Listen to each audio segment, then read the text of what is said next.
Hi, welcome to Quarter Life Conversations, a space for young people in this generation to have real conversations about work, relationships, faith, and just figuring out life as we go along together. Today in this episode, we're going to talk about the philosophy of Stoicism and how we could apply some of these teachings into modern life. Yeah. We're going to be looking specifically at the teachings of Seneca today. So we're just going to start off by, I think, talking a bit about what we know about Stoicism, and then we're going to dive straight into the quotes and see what we can apply to our daily lives, or maybe what might not work nowadays and how we can subvert it. I think we can start. For sure. Let's get right into it. Yeah, I think it might be good to start by giving some context also, like about why we're doing this, and we're thinking of doing this maybe like a series called like applying ancient wisdom for modern living. And I think we thought it was interesting because part of our podcast premise is that we're saying that this generation is unique, right? We're facing unique challenges in terms of AI and like digital technology. So part of the reason why we set up the podcast is like so we can kind of navigate this firsthand and like document our experiences. But at the same time, like human nature hasn't changed, right? So like even though the context is different, like people back in the day, they still had problems with relationships, with work and stuff like that. So like we just felt like there would be real value in just looking at these different philosophies from back in the day, like from different cultures, and see what we can learn from them and how it can apply to today. And maybe it might not, and we just thought it would be an interesting discussion to have. Sure. And yeah, so I think, and also we decided to start with Stoicism as well. Like I think it's quite accessible. I think most people have heard of it, so I think we can start there. Like what do you know about Stoicism, and is it like something you have encountered or used before, or? Yeah, for sure. So in terms of Stoicism, I first got into it or started like researching the different concepts, the teachings, etc. Maybe in the beginning of 2024, if I remember correctly. So maybe 2 years ago now. And yeah, I got into it because I was in a point in my life where I was really trying to try to understand and better myself in terms of handling conflict, handling emotions. I felt like that in terms of just in terms of those specific things, sometimes I would lose my cool in discussions, and where I struggle sometimes to see other people's side. So I was kind of looking for teachings or a way to just kind of better myself in this one area. And then I came across Stoicism. And I believe you will touch on this in a little bit, but basically from what I remember, it was the main kind of premise that stuck with me was that the external world is always going to be out of your control, right? So you really the only thing you really always have control over is your reaction to the external world. So you may prep the best you can for a job interview, and on the day the job interviewer might just be having a really bad day, and they just don't give you a fair shot like they gave everyone else. You can notice that, like, going into the interview, like, that their attitude is off, and then now you're at a crossroads. You've done all you can to prep, and you're ready, but now this external factor is out of your control, and now it's giving you a very clear pitch in the road, like whether you allow it to impact you and it impacts your performance and you don't show up because of this external factor, or you can choose to react in a way where you let it just bounce off you, you dismiss that negative attitude from the interviewer, and you just do the best that you can anyway. And I'm sure we've all kind of been in situations like that, right? Where we feel like, oh, like I'm ready for this, or I'm excited for this hang with my friend, etc. And just maybe like their attitude is not there, or you feel like, oh, they should have said something about a specific thing, etc. Like should have done anything. And yeah, then you're always at that crossroads where you choose to let it impact you or you don't. And yeah, I guess you always should try to aim to at least I always try to aim to choose to react in a way where I don't let the external impact me, and I carry out what I'm trying to do in the best, or at least in a way that I would have liked or I would have seen as ideal. But yeah, that's kind of my first touch point with Stoicism and how I first got into it. I'm curious. I think like what the stuff you touched on, I think it's pretty that is Stoicism. So actually, like just to be sure, like even pulled out a definition from Google. This is straight from Google. We got the definitions. Yeah, we're prepared. We're prepared. But yeah, the Stoicism, like you said, right? It is basically teaching us like to distinguish things we can control, external things we can control, and internal things that we can control, like you said, like your emotional reaction. And the goal of Stoicism like is to basically align yourself and live virtuously and live logically, align yourself with reason. It says reason is like the highest good, right? So basically just be logical. I think that's the whole thing. I mean, my own personal experience, like I think kind of similar to you, like I came across the term of Stoicism like in like self-help circles. And so to me, like it's always been like a discipline sort of thing, like how you control I guess like empowering you to like be aware of like things you are able to control, like your emotions, for example. So it was always about discipline for me. It does come down to discipline, right? Because you do need to because it's always like the outside world is always kind of changing and shifting. I guess I would be curious, like, do you have like a story or an example of like a time where like, I don't know, something just completely shifted, like in terms of how you were planning something, or maybe you were going on a trip and something like went wrong right at the last minute, or you're prepping for an interview and something went wrong on the day, or you were planning to hang out with your friend and something went wrong, and I guess like how you chose to navigate that, which would be in line with like the teachings of Stoicism to kind of illustrate. Does anything kind of I think like for me, it comes down to like relationships, like friendships. So like I think like before I wasn't really like the type of person to like initiate like hangouts and stuff. Usually it's like people that like initiate and I just like agree to do that. But like recently, like I've started to try to initiate hangouts more. And like the feeling when like, you know, like you're really excited, you know, you want to like hang out with your friends and stuff, but like maybe like they don't respond, or like they don't like reciprocate, like it seems like they don't really want to like come and stuff like that. I think like sometimes like like damn, like is it because like maybe like they don't want to hang out with me, like did I do something? But then it's always interesting, like, you know, once you push past that and like you guys actually hang out, you're like, no, actually it's nothing to do with that. It's just like maybe some people just like aren't very responsive in text or something like that. But like from that experience, I just like like I can only control like my intentions, right? Like my intention is like, you know, I want to like like just hang out with you guys, and like even if they don't want to, like that's fine, right? Like it's like I can only control my intention and my reaction. I think like it's like I shouldn't have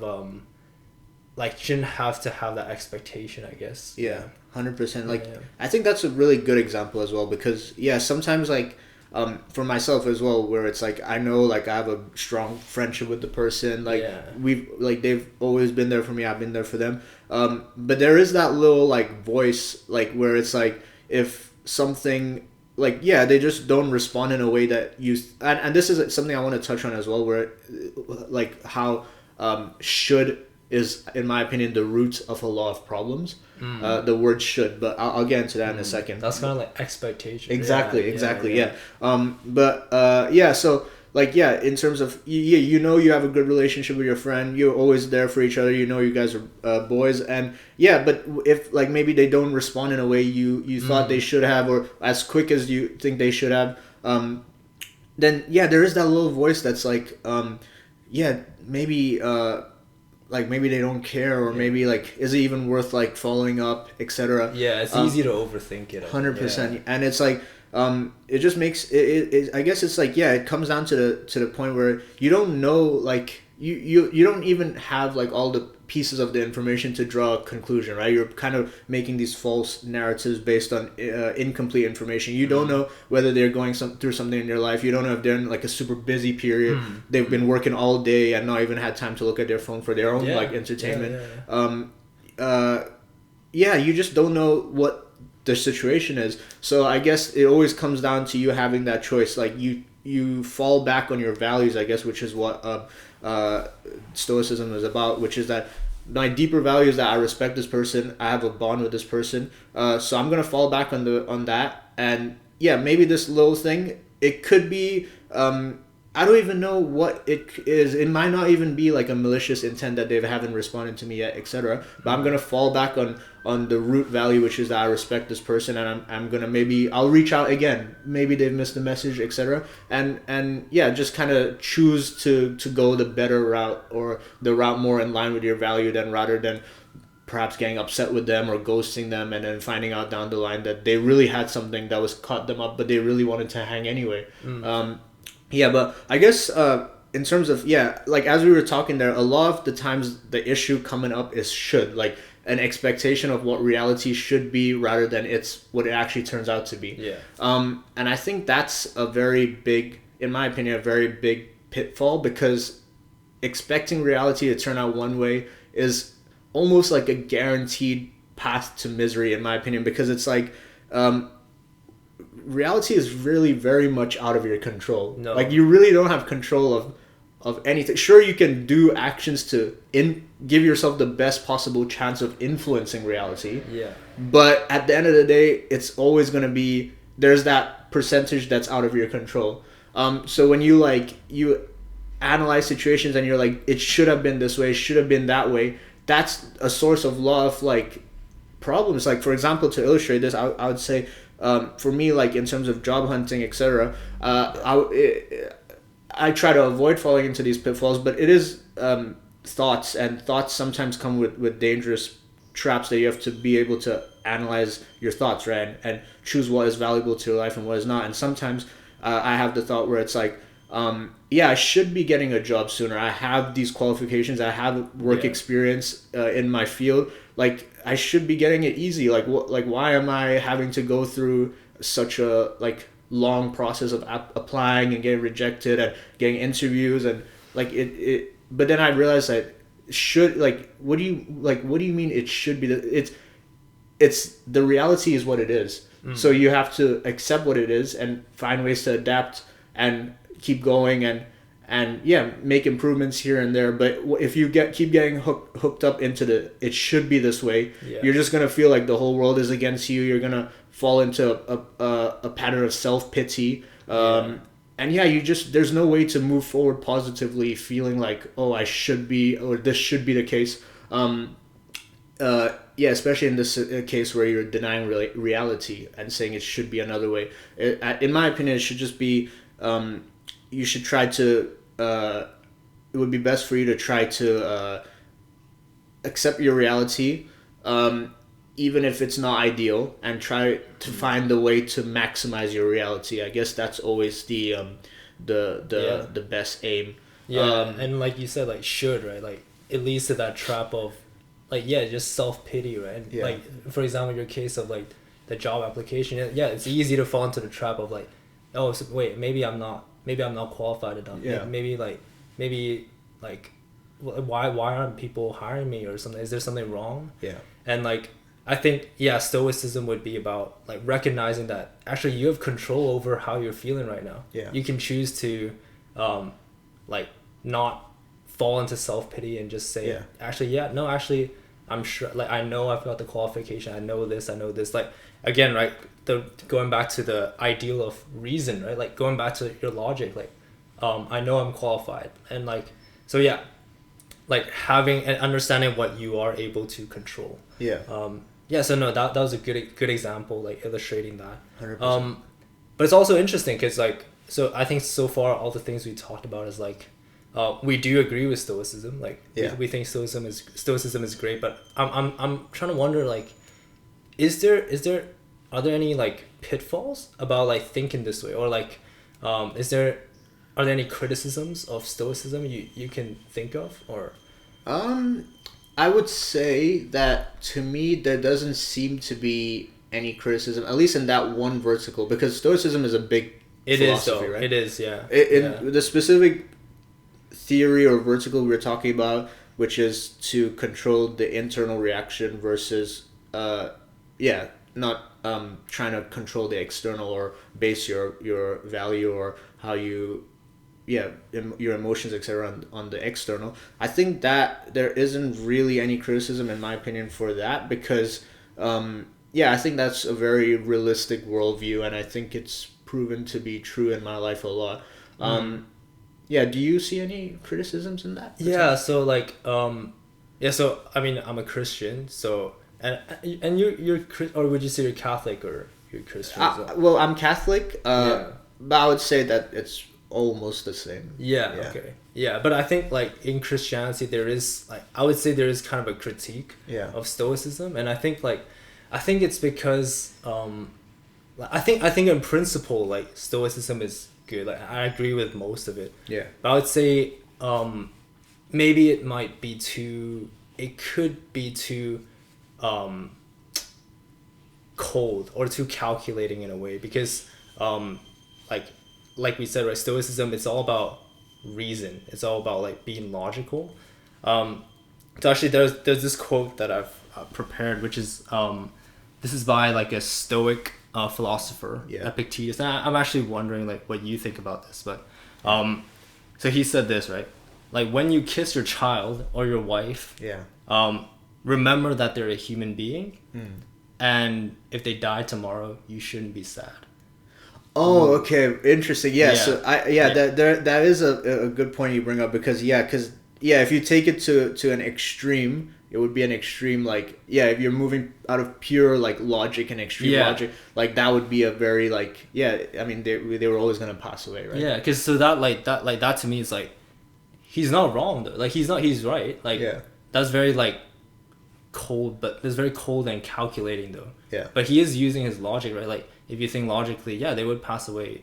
Like, why should I be sad? But I'd say, like, I think also like Christianity would also say like, that's a bit like, I feel like if taken to the ultimate extreme, like for example in this case, like it kind of like takes away part of your humanity if you think a bit like in that way. And I think that's also from what I know, like some of the pitfalls as well, like sometimes people like practicing Stoicism is that like you kind of like suppress your emotions in a way, because like obviously like you can control your emotions and things like that, but like sometimes it gives the impression that like, oh, like I should just suck it up, like like I'm not getting this job interview, but you know what, like I shouldn't be sad, like I should just suck it up, like, and in a way like suppress my emotions.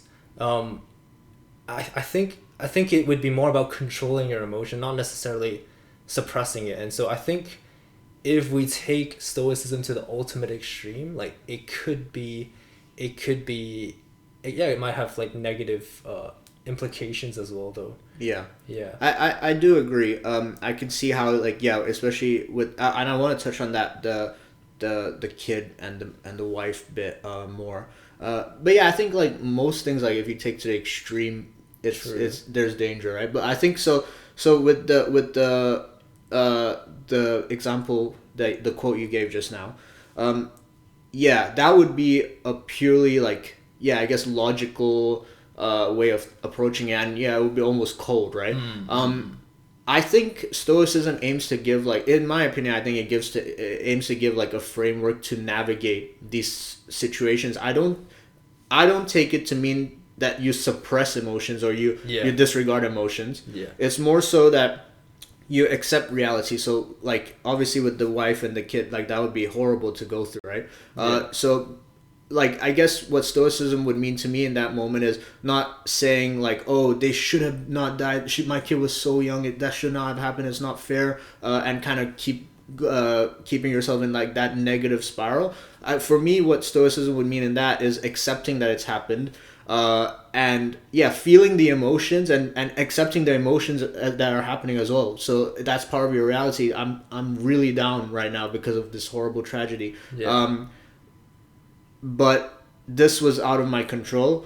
And yeah, what they would want from me to kind of now to pick myself back up and slowly start trying to move forward. And yeah, I have no hand in this. I did my best as a husband, as a father. This has happened. So I have to just find a way to keep going for them, for myself, for God. And yeah, it's more so of like trying to pick the path of accepting your reality and choosing to kind of react in the best possible way. Obviously, you're still gonna feel every tough emotion, but trying to crawl your way out rather than stay in a negative loop. Yeah, of like, that should not have happened. That's it's unfair, etc. You know. So that's how I would view it. That kind of situation. And I think that's the right way to approach it. Yeah. Like, I think that's a healthy way to think about it. And I think like to also like give a contrast. Like, I think from the Christian like perspective, right? Like, if your wife or your child passes away, like, I don't think you should be like, no, like I don't need to be sad. Like, they're in heaven, I guess. But actually, you should be outraged. Like, that, like, this is a terrible thing that does happen. Like, this is a tragedy. I think you should be sad about that. But obviously with the underlying trust in God, right? But like, don't, like, it's not about like suppressing your emotion, but, you know, express it in a healthy way. And I think that's kind of what you're touching on. The faith and Stoicism can work together as an underlying like foundation, like, to move you along the stages of grief that you'll feel. Yeah, you know, it's the principles, I think, that we're trying to extract. Those will carry you through all those emotions and hopefully eventually out of the tunnel at one point. And I think that's what's interesting as well. It's like, because, you know, we're looking at, and we're gonna look at the quotes, right? But you know, even then, like, we're kind of disagreeing a little bit as well. Like, but we're also trying to extract what we, or how we could apply it practically, without like taking the full package. I think that's also important. Right? Yeah, because with everything there's nuance, right? So, and with everything you can take it to an extreme. So it's about like trying to extract value from these things and in the best possible way, without like letting it harm you, obviously, right? But I think then, like, I think this would be a good segue to actually jump into some quotes. Yeah, sure.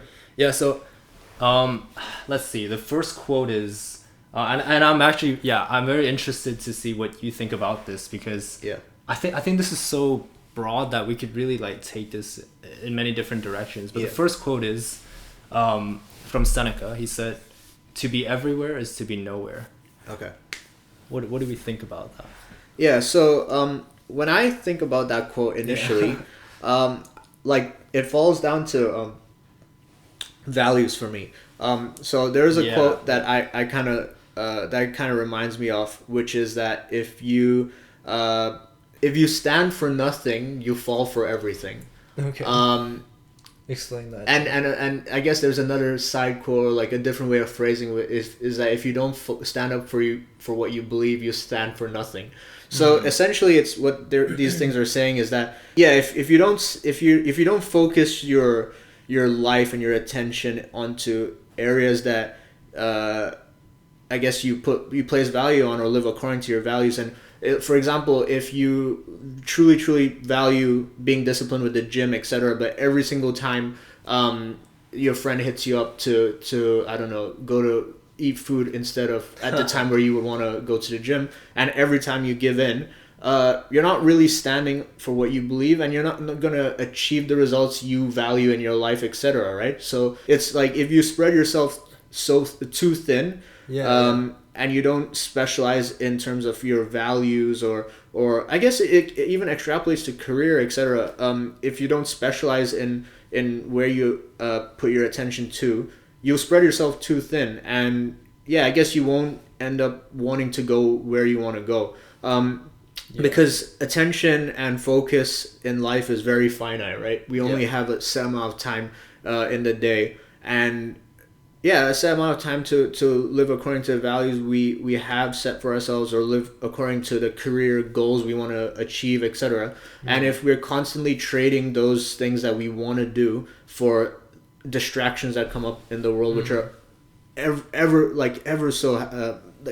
ever so many. For example, like even with this podcast, we want to shoot it once a week. I'm sure like there's stuff that comes up for you that you have to kind of be like, no, we've said this day that we're going to shoot this pod. We have to move it around that because that's the value that we have. We want to shoot this once a week. Same for me. For example, imagine every week if you had something come up on the day we said, or I had like something come up and we were like, maybe we can move it this week, etc. We slowly start being inconsistent, and we just wouldn't. You never build momentum in the areas of life you want to build momentum if you aren't able to focus on those, right? So that's nothing comes out of it. Exactly. So that's kind of what I take from it, but it'd be interesting to hear what you take. I think I like very much kind of agree with the direction you're taking, right? Because when I hear this quote, like it's like what you said. It feels like that sense of directionlessness, like where you don't know, you're kind of doing this as well, and you're kind of doing this. And I think it boils down to what you're talking about, right? The values and also like being clear on what your values are. I think sometimes like we don't even know what we want, and because of that, like we're kind of coasting, like we're kind of just doing some things here and there, and in a sense like we're not really moving anywhere as well. 100%, And I like what you touched on when you said if you what do you say, like if you don't stand up for what you believe in, you stand for nothing. You stand for nothing, and that's so interesting because like my friend was telling me that like if like for example if something happens or like if you have like if you don't have an opinion or on something, if you don't take a side on an issue, for example, random issue like abortion, right? If you're neutral, like he was telling me this, if you're neutral, that's a position you're taking as well. So like even if you're not like, even if you're being, I guess, like directionless in the sense like you're not like supporting, oh, I'm not supporting this side, but I'm also not supporting this side, that in a sense is supporting something. Which is quite interesting, I think. So like even like I guess even if you're being directionless, like it still has, I'm not sure where I'm trying to extrapolate this, but I just thought that was kind of interesting. I think there's just a little bit of nuance with that because if you are currently in the middle of two sides, but you're actively working to find where you land, then it's slightly different versus being like, I don't even care to work to think about where I could fall in this. Because if you're working to find a place, you're eventually going to find a place, right? But if you say you don't care to even work to find which side you probably lean towards, that is your position. You don't care enough about this thing. You know what I'm saying? So that is your position. So there's a little bit of nuance with that. But I think like I definitely do think it's a good practice, and I've done this in my life in terms of like set out values that I want to live out every day with.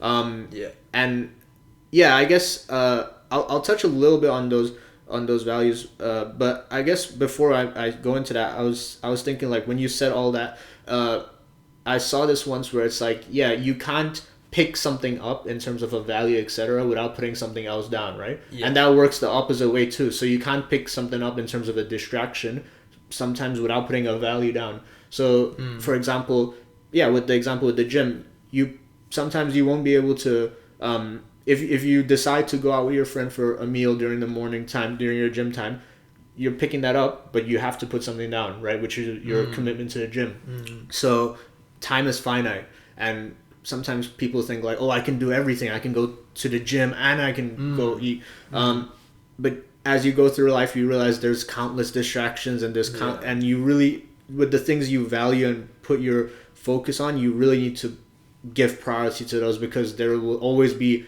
endless amounts of distraction on the outside. But I guess like in terms of I kind of do want to go more into that value point. Have you like ever thought about like what kind of values you think you want to live out your life by? Maybe like with one or two examples. I'll do one as well. And this is only something I've like started doing recently as well. Like because I did find at some point like I did feel like I was coasting a little bit. I do kind of like resonate with this quote. I think for me like and also largely driven by my faith too, but I think really the most important thing in life is your relationships. And I think that has been a big shift for me. Like I think I try to prioritize that as much as I can. But it's again like it's like you said, it is difficult sometimes. Like you prioritize something, you give something up. And even as much as like that's my value, sometimes I do find myself like putting too much emphasis on work and like on my projects or things like that. And it is a balance. I think you can't really get it right all the time. 100%. But just I think it's also like you know it's not always like every day it's about relationships, everything is, but I think it's kind of like flipping the balance sometimes. Like sometimes like you want to focus more on your projects, maybe like at that moment like you have a deadline or something, like you have to do that, but then kind of like counterbalancing it like in other days as well. I think maybe that could be for sure. There's always going to be a balancing act, right? Because especially there's so many moving parts in life. But yeah, I guess even if like you, for example, you're facing a super big deadline, and relationships is your value. It's a core like principle you want to follow in your life. Putting time into relationships. Maybe for example, a day where you have to work the full day on a project. Dedicate maybe 5 minutes to calling your girlfriend or your family and let them know, look, I genuinely only can kind of call for a very limited time today because I'm super locked in on this, but I do want to make the effort to call. Not only will they appreciate it so much more because you're communicating, you're transparent, but also it will feel good for you because you've still done that thing. For example, you've at least done it to keep that consistency up with wanting to do it every day. For example, with me, like if I'm not able to, for example, so one of my kind of values or standards I try to hold daily is to start off my day with some form of exercise or gym or running, whatever it may be.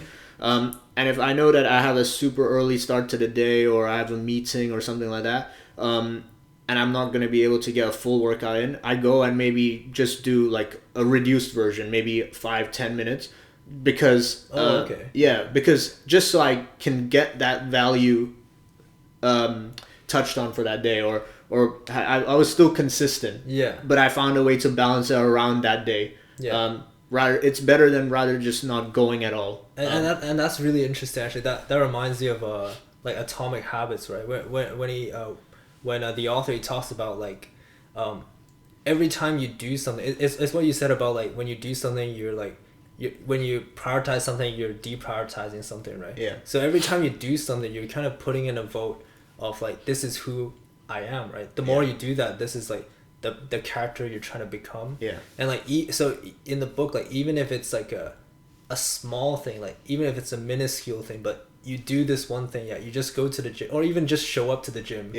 But like every time you do that, like even if you're not like fully doing it, you're putting in that vote. You are putting in that vote and saying like, I value this. I'm someone who goes to the gym.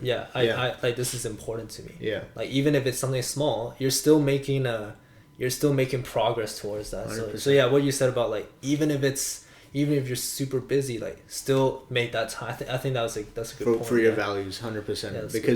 Because over time, life, if you let life come at you and you like sacrifice your value fully, you'll find that over time life doesn't stop coming at you. You know what I'm saying? So if you get into that habit of like pushed around exactly by life, if you get into that habit of like letting your values go completely because of the external, and not to say that some days genuinely some stuff will happen that you really can't do. Like some days some stuff happen that I really can't start my day with exercise, etc. But it's all about coming back and not letting it become a pattern. Nobody's perfect, right? But like that rebound, right? 100%. But another one of my values, I guess, that I try to live by daily is and I think this will be a good segue, because we do want to touch on this as well, is really putting emphasis on not overthinking stuff. Okay. That is a good segue. I know that is a section that we wanted to touch on this podcast. Yeah, we'll go directly to the second quote. So this is by Seneca again. He says this: "We suffer more often in imagination than in reality." Yeah. Okay, let's lead the way, bro. Lead the way, bro. I think this quote like really rings true, because I think like I think when I was younger growing up, I think overthinking was like a very big challenge I had to like deal with. Just negative thought patterns, and I didn't learn, or I didn't know that your thoughts are not you, right? So I didn't know that basically what I've learned over time is that your brain's job, how you know it's healthy and functioning, is that it's producing thoughts. The majority of these thoughts are not going to be valuable thoughts, but or things that you can that are even like real. To be honest, they're just these. It's just your brain working to make these random connections, and just knowing you have a healthy brain is when you have like thoughts constantly coming. Okay. The problem is when you allocate value to every single thought that comes into your head. Okay. So I learned that later on in life. But when I was younger, I would constantly like overthink the what ifs. Like what if this happened? What if that happened? So suffering in imagination. Exactly. Yeah. I was living in a false world. I was creating these false narratives. For example, if I don't turn this switch off, what will happen? Like, could it lead eventually to the whole house burning down? And that's like, it's very scary and debilitating. And I'm sure a lot of people can relate to these negative thought patterns, right? And overthinking. Yeah. And often you realize that most of the time these thoughts are they're just noise. They're not even real. They never amount to anything. But in the rare circumstances that they even do, it's never as bad as you imagine in your head, because it becomes real, and then you start problem solving and you figure it out, and you're like, that was way less problematic than I thought it would have been in my imagined reality. For example, if I had a presentation coming up in uni and I was dreading getting nervous or sweating or stuttering, and in the cases where most of the time when I actually did it and found confidence in doing, is because when you find confidence is in the moment, right? When you're actually doing it. These things like didn't happen, or it happened very minimally and I immediately got over it. But even in circumstances where I was drowning, like I was stuttering, I was messing up constantly throughout, like you realize, like at a certain point you realize, like, actually I don't really give a fuck. Like, I'm messing up in front of all these people, but like whatever. And then you realize like it's not actually as bad as you were picturing it to be in your imagined reality previously. And also I think it's also like our own, like you talked a bit about like what the mind does, right? And I think also like partly our minds are so centered towards ourselves. Like we always try to like make the thoughts about us. So when in reality, like most people don't care. Like most people aren't paying as much attention to yourself as you are. Yeah. Right? So like you're obsessing over what people think, but actually they probably don't care. Like maybe it was like like maybe in that sense, like when you're like stuttering in front of everybody, like maybe it was embarrassing for a while, but like nobody's gonna be rethinking that like in like 10 minutes time. Honestly, and there's a quote, I remember that, where it's like, if people realize how little other people actually thought about them or cared about them in their personal time or their personal lives, they would give way less of a thought or a care about it, or they would be way more freer. Because the reality is, yes, I'm sure everybody can recall seeing somebody they know having an embarrassing moment, like falling or messing up here, and what, like, it wouldn't. A minute or two, you make a joke and then you move on. Yeah, I'm not replaying this like 10 years later. Exactly. Like it's so people are consumed with their own lives, and for you to base your whole thing based on what other people might think or say, it's a waste of worry, of your mental health, etc. Because and even if they cared and they kept harping on and on, it doesn't impact your life, you know what I'm saying? Like, you can just it's just noise. So and also, I mean, like, jumping back to what you were saying about, like, it being like, people like you know, we try to relate all these, like, thoughts about what people think about us, but the reason why they're not thinking about you is because they're thinking about themselves as well. They're too preoccupied with what you think of them as well. Exactly. So it's like we just like stop prioritizing so much of what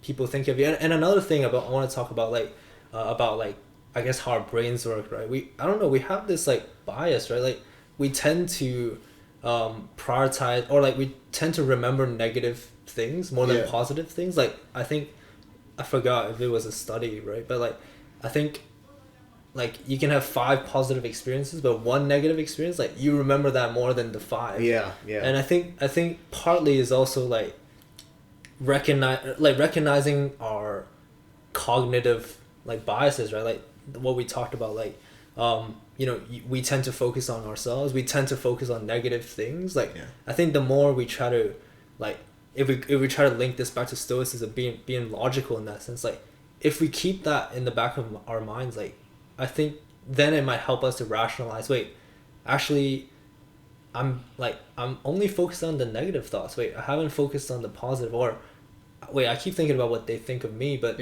like, wait, what do I think about this right now? 100%. Center on what you can control, not other people's thoughts, your, like, or reactions, how you feel about the thing. Good linkage. Yeah. I want to ask, actually, like, so you talked a lot about how so our brains create a lot of noise, right? So that's kind of inevitable in that sense. That's how our brains, that's how a healthy brain works. But I kind of want to ask you, like, so how do you filter thoughts then? 100%. I'll go into that. I think, like, I was reading this thing once where it's like, it was saying how our brains were designed to keep us safe, right? So going back in time, when we it was designed to keep us safe from potential threats, right? Like you know, whatever it may be, animals in our surroundings. We're going back obviously many years.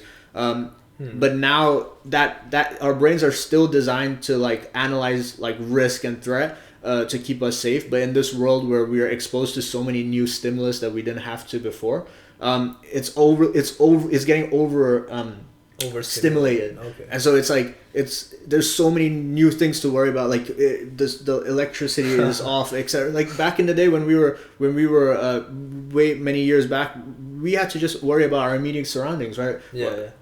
Where are we sleeping? That's a line over there. Watch out. Like, now it's like every single second, everywhere we look, there can be a potential, like, risk, you know what I'm saying? So my phone's ringing. Exactly. What could it be? So it's like, I think it's useful to understand why, I guess, what could be a potential reason why our brains are always, like, analyzing these things. And so in terms of what kind of helped me was that I realized that so the reality of the situation is that your brain's job is to produce thoughts, right?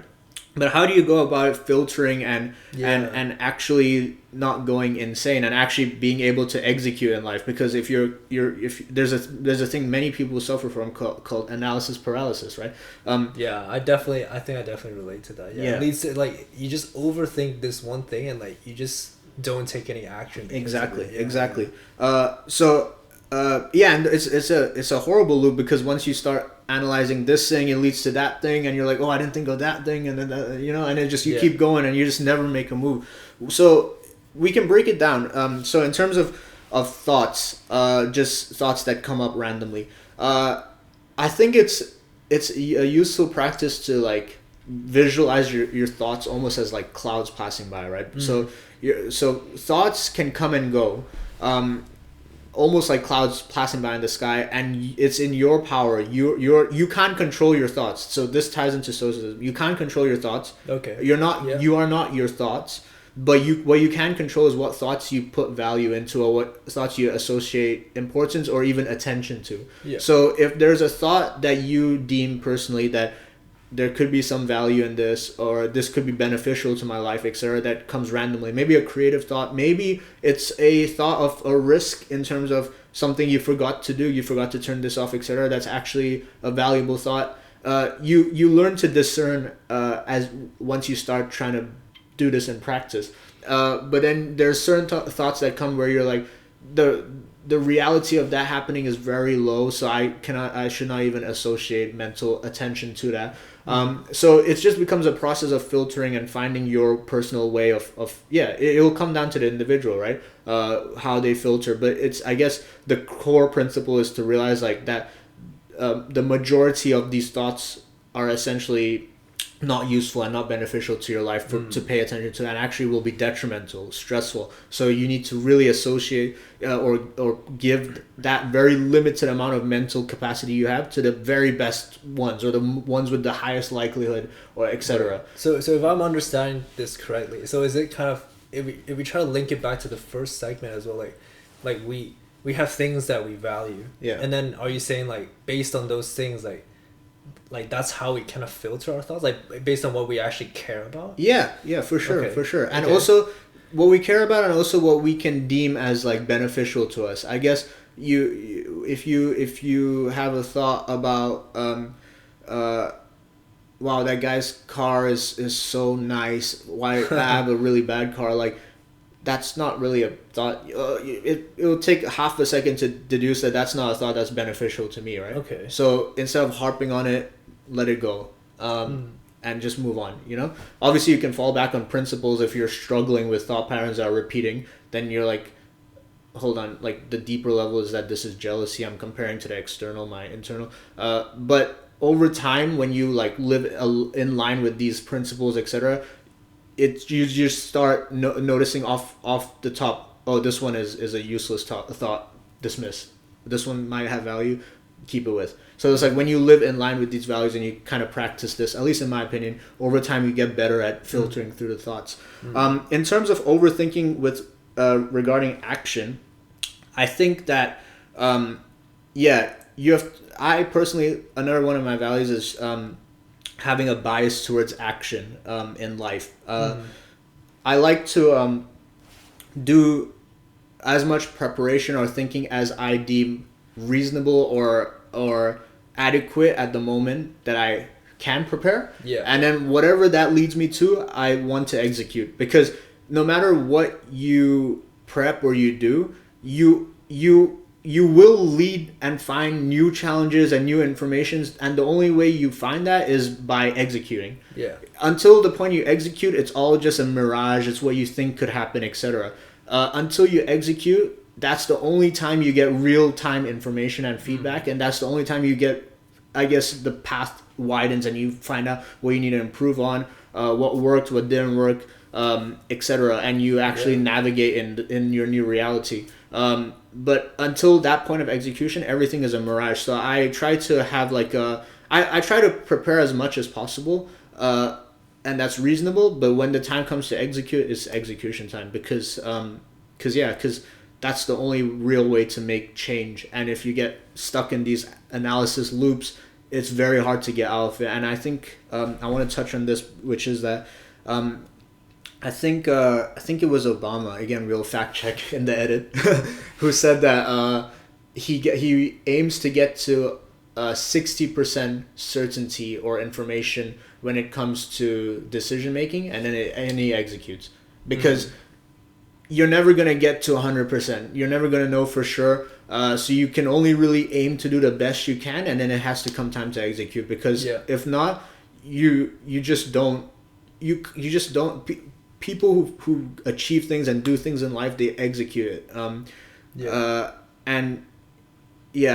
feel like I want to bring it back to you for a second, but I'm a bit passionate about this. There's this you know Aiden Ross? The streamer, right? He's a very big streamer. He's achieved a lot of success, and I was watching one of his like interviews once, and he was saying how everything he's got in life is because he pulled the trigger. He thought about like a plan, etc., and pulled the trigger, and all the learnings, all like whether things work or not, come from pulling the trigger.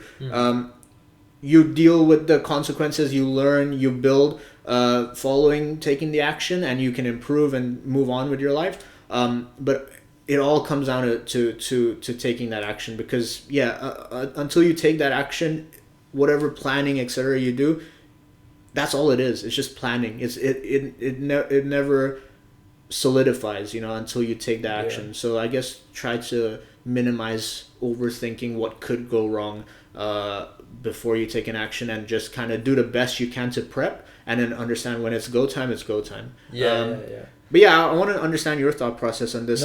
Do you find yourself sometimes because you said you sometimes have analysis could you do you want to kind of go into like examples and how you think you can like overcome those moving forward, or how you did overcome those? I'd be super interested. No, and I think I think a lot of what you touched on is really great. Because I relate to that, because I think it kind of boils down to what you talked about, right? Like, I think it's that perfectionism.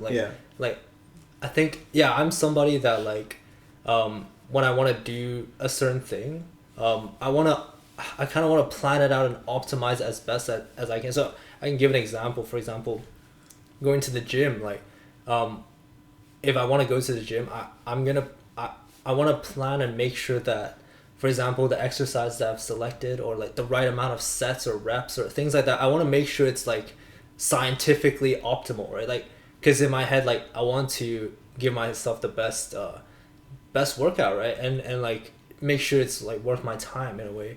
But then you fall into this trap of where like you can always make that workout better though. Like, and like I think at some point I just had to be like, you know what, I'm not getting bigger by thinking about getting bigger. I have to actually go to the gym. And so so I think it's so true, and I think it's that perfectionism, like and I can bring it back to another thing, which is I think this podcast. I think like before we talked about like starting this online thing, we both wanted to do something online, but I was thinking of doing something personally, and I was trying to think of these ideas and like how I can make it better. But then I felt like I think in a way like it was kind of dragging on, because I was just trying to like make sure the idea is perfect. But then like you came along and you kind of pitched this idea, right?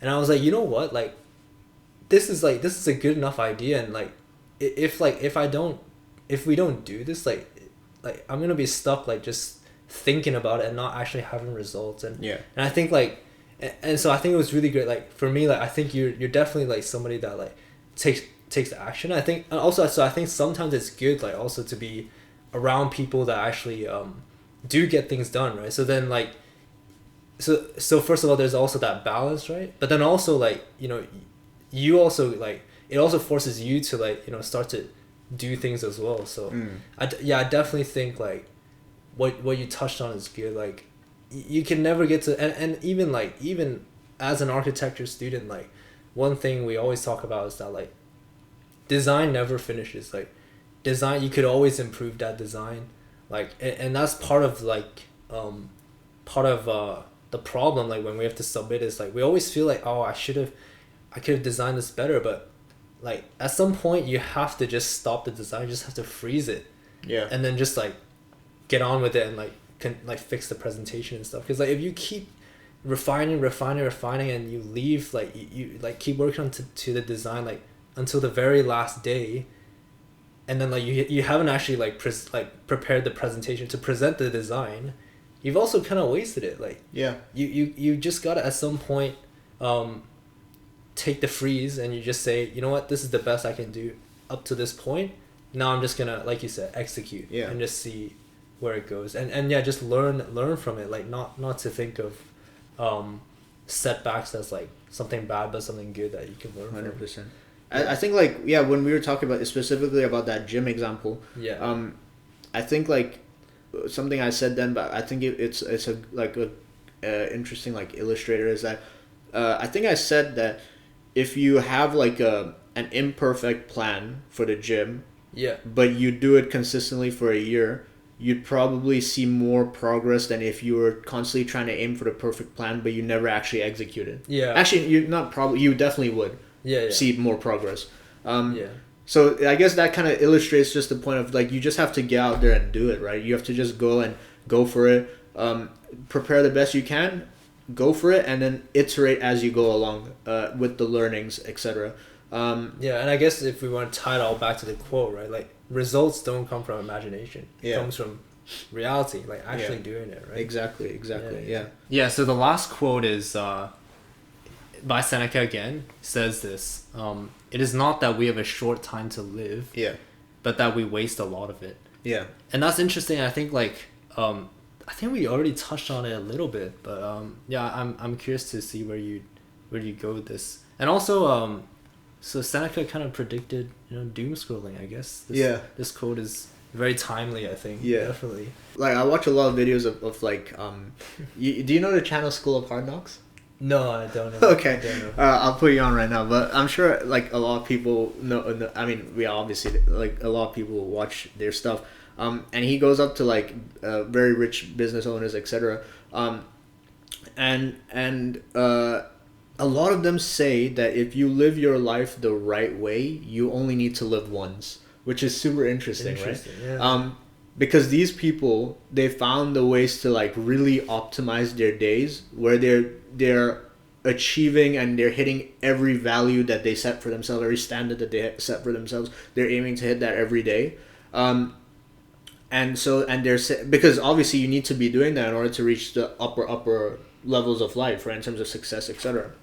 You can't be somebody who's not organizing their time effectively and become like a billionaire, right? It's just not possible. So it's interesting to see that these people say that if you live your life the right way, you only need to live once, because they seem to be setting out their days in the ways that they find the most enjoyable and they draw the most value from, and if you live like that your whole life, maybe you don't need to live again. You know what I'm saying?Maybe you don't have like thoughts or regrets like, oh, I wish I could have done that, because wasting it essentially implies that you would, in an ideal world, would have wanted to be doing something else with your time, but you chose to do something else. But if you were always choosing to do, or as much as possible, obviously we're not perfect, but as much as possible choosing to do what you would have ideally wanted to do, maybe one life is enough. And maybe, like he was saying, it's not that we don't have enough life. It's that we waste it. So that's interesting, and that's kind of like where I'm thinking more so about it. And I think, what are your thoughts on that? And I think, like, relating to what you said, right? There's this thing I read about. Do you know about the Ivy Lee method? No, I don't. So I don't remember the exact story, so I might be like making some stuff up. But from what I do remember, like, I think the guy is Ivy Lee, right? So basically, there's this company, and I don't know if they hired Ivy Lee or Ivy Lee approached them, right? But basically, this company wanted to improve their efficiency or productivity by, let's say, like 100%. And then Ivy Lee, I think he's like, I can get it done by, I don't know, within 6 months. And if I do, you pay me this amount. And then by the end of the 6 months, he does like somehow like crazily like increase the whole team's productivity by 100%. And like what the guy pays him, and he's like, wait, what did you do though? Like, what's your secret? And he literally, like, he just said this, like, so every day I asked people to just take like to list out all the things they have to do, and then circle the top 6 that are the most important to them, and just do it. And that was it. And I think, like, what's so interesting about this illustration is that, like, it's not some secret productivity hack, or like somehow these people that are really successful, like they're doing some kind of crazy technique that like allows them to optimize time. No, they're just prioritizing what like is important, I think. So just doing what like they want to do, and just not getting distracted by like other things. And I think because like but I for me, like I really like see the other side of it though, because like we live in such a like like digital age, right? It's so easy to get bombarded by distractions, and so like sometimes like, and also not even just that, but with life, like there's so many things happening, like I need to get a haircut, I need to go like see the doctor, I need to hang out with my friend. There's so many things that and like coming back to what you were saying, right? Life coming at you, right? Like these external things coming at you, and so it's easy to get overwhelmed, and like I think sometimes we treat our to-do list or like things we need to do as like just like this is the list, but we don't actually like carefully look at it and prioritize. Wait, this is more important. This is more 100%, important. 100%, yeah. And just another productivity thing I've come across. Have you heard of the Eisenhower matrix? No. So this is something like the U.S. President Eisenhower used. Yeah. And it's also interesting that we brought up like 2 U.S. presidents in today's episode, but like, but basically like in terms of I think like how he like manages his priorities and stuff, like he kind of like divides his, I guess, like to-do list into like 4 different things, right? And I think this is just like a useful mental model, I think, to like think about what's important or like how to manage your time. So there's 4 categories, right? The first is like and basically he's distinguishing the difference between importance and urgency, right? So first of all, there are things that are not important and they're also not urgent. So like I don't know, like eating junk food or something like that, like that's not really important. I don't think that really like helps anybody's values, right? And it's not urgent. You don't have to do it right now. But then there are things that are not important but they're urgent. So for example, like emails, like you get emails or like you get phone calls and stuff which seem urgent because like they're getting your attention right away. But they're not important, like notification, like text from your friends, etc. So they but seem in certain cases for sure. Nuance. We're nuanced like that. But like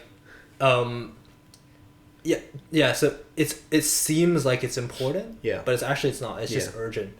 And then there are tasks that are both important and urgent.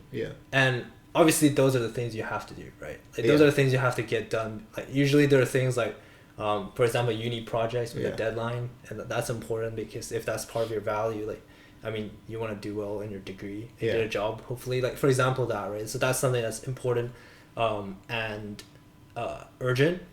But then the last one, which is it's important but not urgent, actually that's the most important one that actually most people neglect, because for example the gym, like it's important. I think most people would say it's aligned with their values of being healthier, right?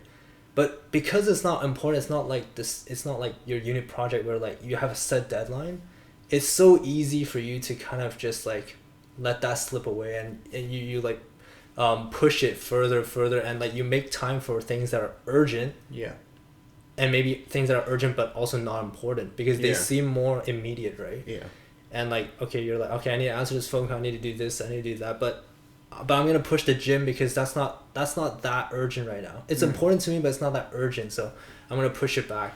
But I think the most important part is that quadrant where it's important and not urgent, and actually those are the things that you should be habitually actually implementing in your schedule. I agree. Because those are things you value. They're not urgent, but they're valuable. And those are the things that can get shifted from urgency, right?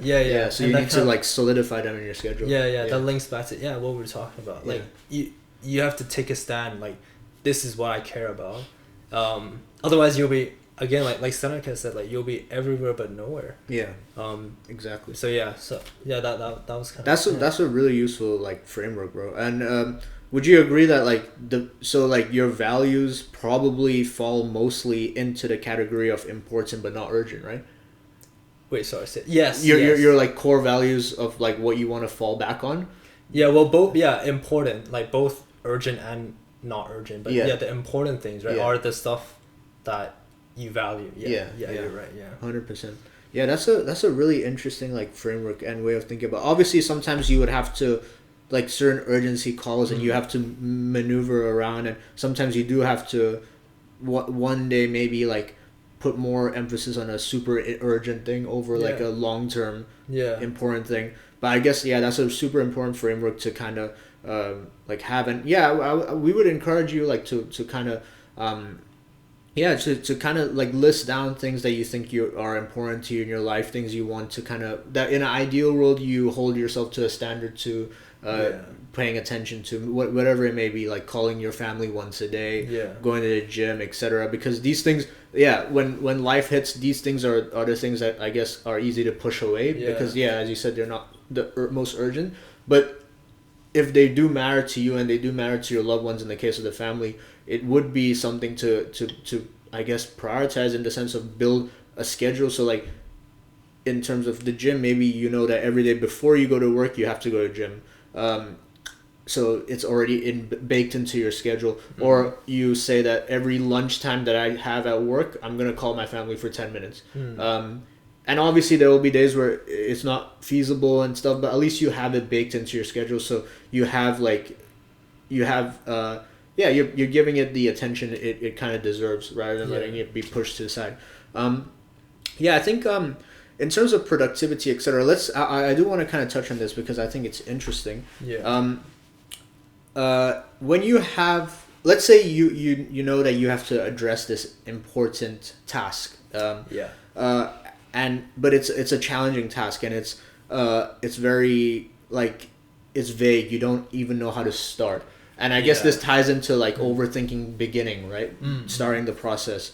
What frameworks do you have that you kind of lean on in those moments to kind of get the ball rolling with these kind of like very heavy tasks? Maybe it's beginning your thesis for is it called thesis for your degree, the final project? Maybe it's like that very first moment of actually beginning the planning for it, or beginning to think about this is not for you, but like imagine beginning to think of planning a wedding, etc. Like how, like what is your framework or thought process or mental model you kind of like lean on to address those big tasks which feel very intimidating and easy to start overthinking? I think first of all, definitely would be like what we talked about, right? Like trying to let go of that perfectionism, like just try to execute, like obviously plan to a certain extent, and then just do it, right? You can never like make progress until you actually do it. But I guess another thing would be like it's easy for us, like, okay, like for example, a thesis project or a dissertation, like we're thinking about the end in mind, right? And like that is incredibly difficult. Like how do you even get to that point? So but then I think it's about like kind of from that point, that's like the end goal, and then like working backwards and breaking that down into more like smaller, more actionable steps, right? And like, okay, what can I do now, like something small now that would make a difference to achieving that long-term goal. 100%. So I think like it's not about like, if we focus too much on the goals, it's too overwhelming, and like I think that's what also leads to that that perfectionism. But then and it's overwhelming because it's such a big thing, but if you break it down and make it small, then it seems more manageable. So like I think practically, like for example, if we have values, like okay, maybe one of our values is I just want to have a good, loving, and like solid relationship with my family. That's like a vague, like abstract ideal long-term vision. Like that, what does that mean? Like how do I even, that seems like so, like that seems difficult to execute. But then if you kind of step back from the well obviously keep that vision in mind, but then work backwards and like think about right now, today, what could you do, like something small that contributes to that goal. So like you said, that could literally be just calling your family or giving them a text like for 5 minutes or something like that, and that is actionable. Like that is something you can work with. Whereas like the vision is more something as like a guiding principle or something like foundational. But then I think that's how I would tend to approach it, I think. 100%, bro. Like I completely agree with like what you're saying about breaking it down to like actionable steps, because how I approach those things is exactly the same way. It's you have a task or whatever it might be, and it's the mental framework I use is kind of like what are the tasks, the main tasks I can do today that will move the project 1% forward, just or move myself 1% forward towards that goal. And you break it down into small actionable steps. So it could be, you could break it down as to the smallest thing ever, which just gets you to take that action, which is like today I'm just gonna name the document thesis plan. That's it. You've already gotten the ball rolling, and you'll oftentimes find that once you get that first smallest step gone, you'll find momentum, and then you'll be like, actually, you know what? Maybe I'll label the different sections I might have to go into. You might find yourself going forward. You might just want to stop at that first step, which is labeled the document, but you're taking action steps to move yourself 1% forward, and you'll find that as time goes on, you're slowly going to go along, and you'll find the end outcome. Rather than being at the start point and trying to fathom what the end outcome might be, you can't conceptualize it. It's vague. It's not real. You'll be stuck in that imagination. Exactly. You're stuck in that imagination, which is not reality. You have to take the action steps to get you there. And I think and also just building on what you're saying, maybe some of our viewers might think wait, just naming my document, that's such a minuscule thing. How is that gonna make me have any progress? But actually, I think even just something as simple as naming your Word document, what it's doing is it's kind of peeling back the I guess the desire for procrastination or overthinking or perfectionism. Even that is playing its role. And also again, linking back to the Atomic Habits book, right? Even if you do even if you progress 1%, if you do that consistently for a month, keep in mind that 1% would compound, right? So actually over time you'd actually be making a lot of progress, even 100%. If it's seemingly small. 100%, yeah. If you're consistent, you'll be making a big difference. And most of the time what you find is that if you just take that one step, you take that action, you get into a momentum, you're I actually want to do the next step, and I kind of have an idea where I want to go with it. Yeah. You started, your idea of how it will go will be imperfect for sure, but once you started, you'll find where you want to go. And bro, I love that you touched on procrastination, because at a certain point in this, I had a thought and I lost it. But then now that said that, it's come back, which is that, would you agree that in essence, analysis paralysis and all this kind of overthinking before taking an action, doing a task, making a commitment, etc., is almost a form of procrastination? Because you can find yourself it's almost it's an easy way to kind of avoid action, because you're just I'm planning, I'm not ready yet, I'm etc. But it's because that deep down the root cause of all this overthinking and paralysis is that you're actually scared to take the action, because you're scared of the uncertainty. It's such a trap for me, personally speaking, because for if I go back to the gym example of doing the research on the most optimal exercises and stuff, the trap is it feels productive. I felt I did a lot. That's what is the but I'm not doing anything.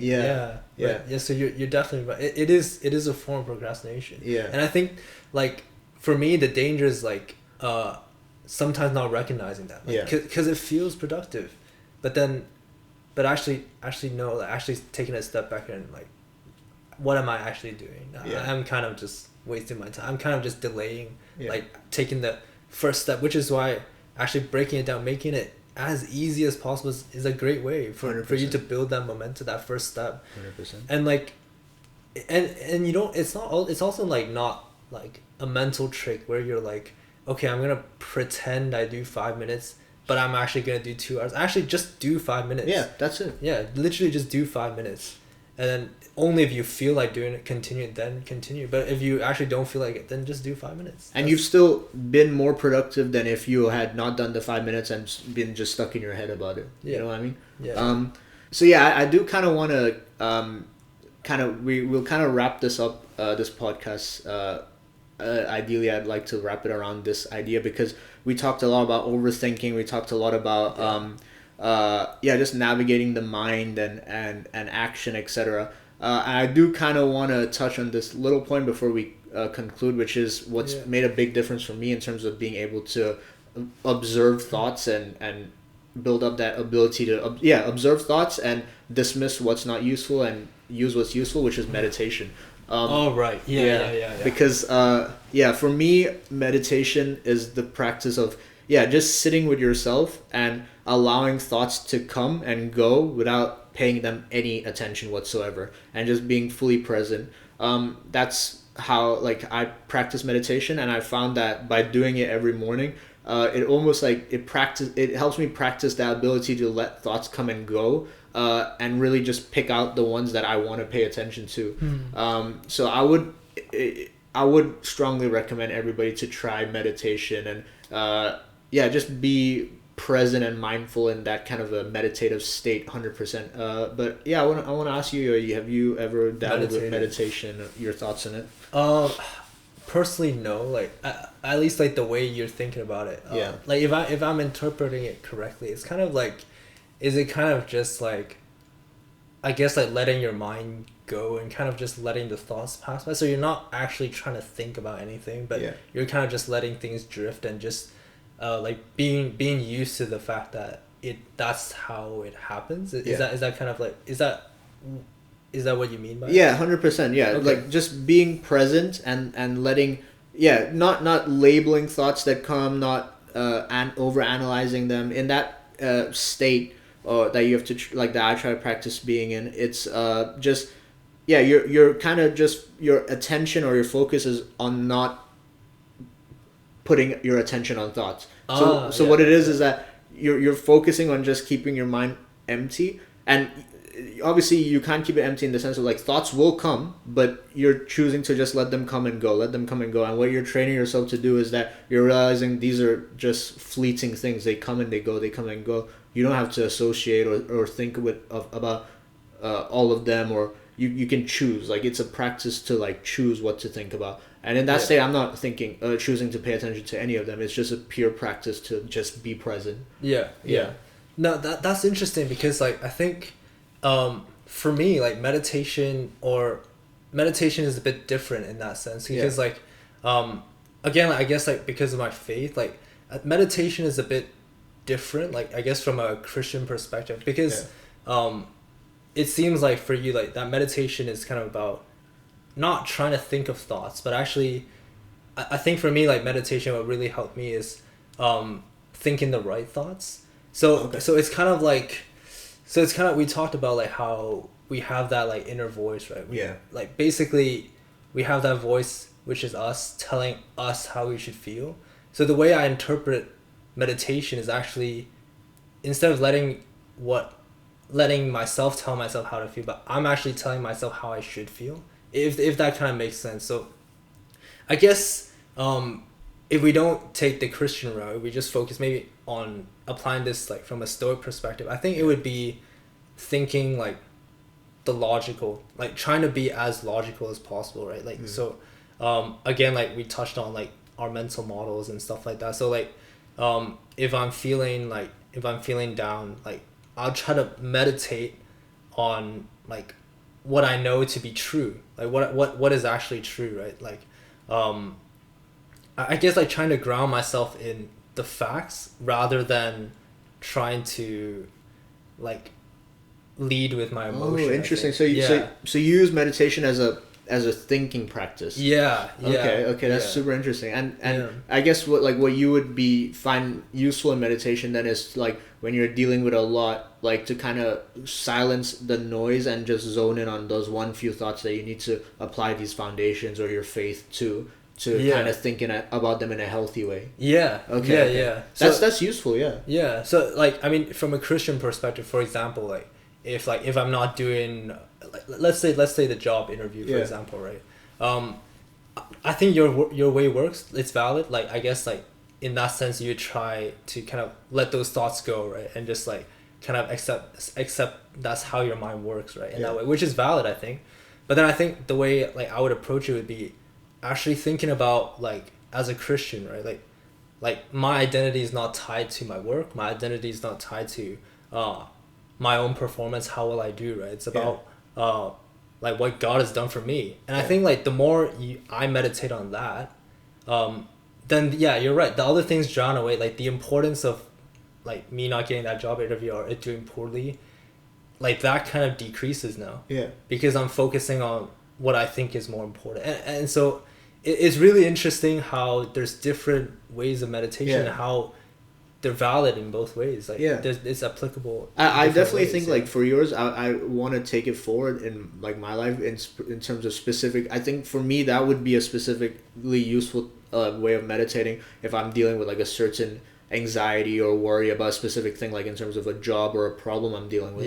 Meditate on that and use my faith, use my foundations of Stoicism, etc., to kind of tackle that in a healthy way. And I would likewise maybe recommend if you'd be interested to try my way, just not even if you not as a method when you have an issue, but just more of like a part of your routine every morning, ideally, where you kind of just feel good because you feel present and you grounded. You're not, you create a space where you create one space in the day where you're not paying attention to what's constantly going on in your head. You're just fully present. And I think it really impacts, it's not specifically trying to deal with a specific problem. It's just something that makes you feel good for the day, and it also trains that skill that you will need in the day to dismiss certain thoughts and pay attention to certain thoughts. So it's more of like just like a mental health, like a type of just like going to the gym for your brain, like thing. Brain day. Don't skip brain day. Don't skip brain day. But I think maybe like before we end it, maybe how can me or how can I or like how can our viewers apply meditation then before we end? I think like what are practical tips for us to do that? What I found like that's really a good feeling is that like when you're to be honest, you can find however it works in your life. Like if you're commuting on the bus every day and you plug in your earphones and you just what I'm about to say, like how I do it. Or for example, I find that when I'm in the shower, it's like a really like calming, peaceful moment. Noise. Yeah, exactly. But essentially what I do is I first try to just focus all my attention on my breathing. So just inhaling, exhaling. So that's already training your brain and your attention to just focus on one thing. So now thoughts are coming and going. Yeah. But your attention is solely on your breathing. Yeah. And then I try to focus my attention on like a part of my body where like I'm very like you're not thinking about feeling. For example, I would try to focus all my attention on the feelings of my left elbow, or like it's hard to articulate, but just try to imagine what I'm saying, like focusing all your attention on your left elbow and like the feeling that's happening there, that part of your body. Like it's a very interesting thing that how it trains your brain, but it focuses you to pay attention to the least to the thing that is least detectable. And if you're able to focus and generate attention on that thing and still let thoughts come and go, then imagine now you're focusing on something that does demand more attention, like your uni work, etc., and thoughts are coming and going. You'll be way better equipped to tackle that. You get what I'm saying? Yeah, that makes sense. So I do that, and then I go into a process where I focus on like surrounding sounds, or if it's silent in the mornings, I like to just like focus on the dead white noise. That's super peaceful. Like just stay in that for a second. Yeah. And then I conclude with just not focusing on anything. Like I just like I'm breathing. And at that point, you're probably in the zone anyway. You will just be able to just keep breathing and just focus on nothing, and just let thoughts will come and go, and you're just fully present in that moment. And that moment is so peaceful, and it's so nice because it's like everything is silent. And I think it sets you up for a good day, and I think it trains the right things, the right muscles in your brain to kind of go at it in the day. And it's just a recommendation. I think everybody should at least try. Maybe you don't like it, but but I think that's a good point to kind of very practical. 100%. To conclude on. And I mean, next time if I catch you, touching your elbow, I know what you're doing. No, so it's actually I'm not touching my elbow, because then that would be an obvious like thing that is demanding my attention. I'm trying to focus on what my elbow feels like without just by itself, without any like thing that's a obvious attention. This is obvious, right. But like this, now I'm really trying to zone in all my attention to focus on that elbow and see like what I can feel. Okay, there. That's interesting. You know? Okay. And if it's that minute and I can hold my attention on something that minute, imagine you're doing something that requires a lot of attention, like planning, etc. Your ability to keep locked in on that is trained by that, in my opinion. That makes sense. Yeah, man. Do you want to kind of like conclude in terms of like everything we've kind of touched on? Yeah, I mean, so we touched on like, you know, what is Stoicism, right? And then we delved a little bit on like, you know, where it might fall short, and I guess a little bit of like nuance, provided a bit more nuance, and then we jumped into quotes. We looked at how it's important to know our values, right? To know what we're trying to achieve in this life, and to live our lives more intentionally, right? So we have 100%. Direction. And then we took a look at the different like mental models that we have that might prevent us also from taking direction, from taking that first step. So we touched on like analysis paralysis and other things, and just I think being aware of it is already a good thing. 100%. And then just not being afraid to just execute, even if it's a small actionable step, like that's good enough. That's putting you in the right direction, right? If it's aligned with your value. And at the end, we looked at the importance of time, like intentional time, right? We broke down some hopefully useful productivity techniques or ways of thinking about it. But just prioritizing and prioritizing what's important based on our values, and just executing it. Hopefully you found this all useful. We just hope to try to bring some value from this, and we want to keep this an ongoing series, maybe in the future. We talked a bit about our own like Christian faith, but so maybe in a future episode we'll look into like Christian teachings. I'm interested in looking into Buddhism as well, and other philosophies as well. So we really hope you found this valuable. Also, we start this podcast because we're not experts, and we're kind of just sharing what we think. So actually, we'd love to hear what you guys think as well. We want you to be part of the conversation. So actually, maybe you can leave a comment down below which Seneca quote actually resonated with you the most. Leave a comment down below. We'll be so happy to comment and reply to that. 100%. And if you enjoyed this video, please give it a like, and a subscribe would be wonderful. It would be super motivating for us to like continue and trying to build this community, and so I think thank you for watching. And before we conclude, I just want to say I don't know if we'll keep this, but next week, if all goes to plan, we have it's different from what all the topics we've touched on right now. It's different, but it is definitely in our opinion interesting, especially for the times, etc. So make sure to tune in. We'll have our first guest. First time. So we'll see. Fingers crossed on that one. But thank you so much for watching, and we'll see you in the next one. Peace.